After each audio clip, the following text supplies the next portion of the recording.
사사기 13장 15절에서 25절 말씀입니다. 15절 마노아가 여호와의 천사에게 말했습니다. 부디 잠시 기다려 주십시오. 우리가 당신을 위해 새끼 염소를 잡고자 합니다. 마노아가 새끼 염소를 가져오겠다는 것은 여러 해석이 있습니다. 이 장면은 기드온이 재물을 통해서 표징을 구한 것을 연상시킵니다. 저자는 마노아를 제2의 기드온으로 보고 있습니다. 마노아도 기드온처럼 머리로나 교리적으로 여호와를 알고 있지만 그의 권능을 보지 못해서 표징을 원했습니다. 16절 여호와의 천사가 마노아에게 말했습니다. 내가 나를 못 가게 붙들어도 나는 내가 주는 음식을 먹지 않겠다. 다만 번제를 준비하려거든 그것은 여호와께 바쳐라. 마노아는 그가 여호와의 천사라는 것을 깨닫지 못하고 있었던 것입니다. 여호와의 천사는 마노아에게 여호와께 번제 드리라고 깨우쳐주죠. 엘로힘이 아닌 여호와라고 정확히 말하고 있습니다. 마노아를 향해서 영적인 통찰력이 부족한 것에 대해서 실제적인 책망과 거절을 하는 것입니다. 엘리 제사장도 한나의 기도를 알아보는 통찰력이 없었죠. 당시 이스라엘 사람들의 여호와에 대한 무지와 그 시대 고통에 대한 통찰력의 부재를 드러내고 있습니다. 17절 그러자 마노아는 여호와의 천사에게 말했습니다. 당신의 이름이 무엇입니까? 당신의 말씀대로 이루어지면 우리가 당신에게 영광을 드리겠습니다. 당시 가나안 지역의 신들은 이름을 가지고 있었습니다. 비를 내리는 신, 햇빛을 내리는 신, 다산을 주는 신 등 이 시대 사람들은 각각 그 이름을 부르면서 지성을 드리면서 자신이 그 신을 소유한다고 생각했습니다. 여러 신 중 하나로 생각할 때 그 이름을 소유하려고 알아야 하는 것입니다. 당신의 말씀대로 이루어지면 영광을 드리겠다는 것이 당시 사고방식이었습니다. 18절 여호와의 천사가 그에게 말했습니다. 내가 왜 내 이름을 묻느냐? 그것은 비밀이다. 비밀, 개역 성경에는 기묘니라 이렇게 되어 있죠. 이것은 이름이 아니라 놀라운, 이해할 수 없는 이런 뜻의 형용사입니다. 사람으로서는 말해줘도 이해할 수 없다는 것입니다. 19절 그래서 마노아는 곡식 제물과 함께 새끼 염소를 가져다 바위 위에서 여호와께 제사를 드렸습니다. 그리고 천사가 신기한 일을 하는 것을 마노아와 그의 아내가 지켜보았습니다. 신기한 일 할 때 신기한은 좀 전에 나왔던 기묘, 비밀과 같은 어근에서 파생된 단어입니다. 22절 마노아가 그의 아내에게 말했습니다. 우리가 하나님을 보았으니 우리는 필히 죽을 것이요. 이 장면은 6장에서 기드온이 재물이 바위에서 나온 불로 살라진 후에 여호와의 사자를 대면해 보았다고 두려워한 것과 같죠. 두려워하는 기드온에게 하나님은 샬롬을 선포해 주셨습니다.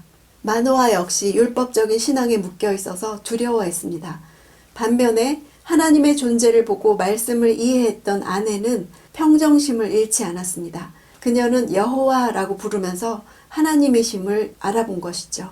지금까지 엘로힘이라고 부르던 그녀가 천사가 올라가는 모습을 보고 여호와를 보았다고 깨달았습니다. 삼손 이야기에서 여호와란 용어를 확실하게 말한 사람은 마노아의 아내와 마지막 죽음 직전에 부르짖던 삼손뿐이었습니다.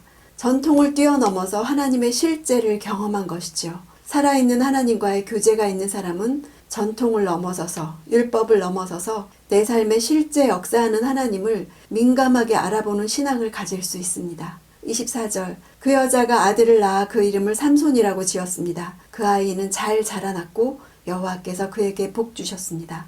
삼손이라는 이름은 작은 태양이라는 뜻입니다. 이 이름에 대해서 긍정적인 해석과 부정적인 해석이 있습니다. 긍정적인 의미로는 사사들의 어두운 시대에 이 아이의 출생이 서광이 나타난 것으로 해석하는 것입니다. 다른 하나는 삼손은 소라에서 태어나서 마하네단에서 살았습니다. 이곳에서 몇 킬로미터만 내려가면 베세메스가 나오는데 그 이름 뜻이 태양의 집입니다. 한때 태양을 신으로 숭배하는 종교의 중심지였습니다. 그래서 삼손의 이름은 이 태양신을 숭배하는 종교를 배경으로 하고 있다는 것입니다. 그럼에도 사사들 중에서 여호와께서 복 주셨다고 기록된 자는 삼손 하나뿐입니다. 이 구절은 사무엘상 구절을 변형한 것입니다. 아이 사무엘은 여호와 앞에서 자라니라. 또 사무엘이 자라매 여호와께서 그와 함께 계셨다. 저자는 삼손이 태어나기 전부터 여호와께서 부르셨을 뿐 아니라 자라나는 과정에서 복을 주셔서 사무엘처럼 준비된 자로 부르셨다고 기록하고 있는 것입니다. 25절 그가 소라와 에스다올 사이에 있는 마하네단에 있을 때 여호와의 영이 그를 움직이기 시작하셨습니다. 움직이다 하는 단어는 압박해서 하게 하다, 밀어붙이다, 휘젓다 이런 뜻이 있습니다. 성령이 삼손을 사로잡아서 그로 하여금 행동하게 했다는 것을 뜻합니다. 시작했다는 말은 5절에서 천사가 태어날 아이가 블레셋 사람의 손에서 이스라엘을 구원하기 시작할 것이라고 한 약속을 생각하게 합니다. 즉 성령이 삼손을 움직여서 이스라엘을 구원하기 시작했음을 뜻합니다.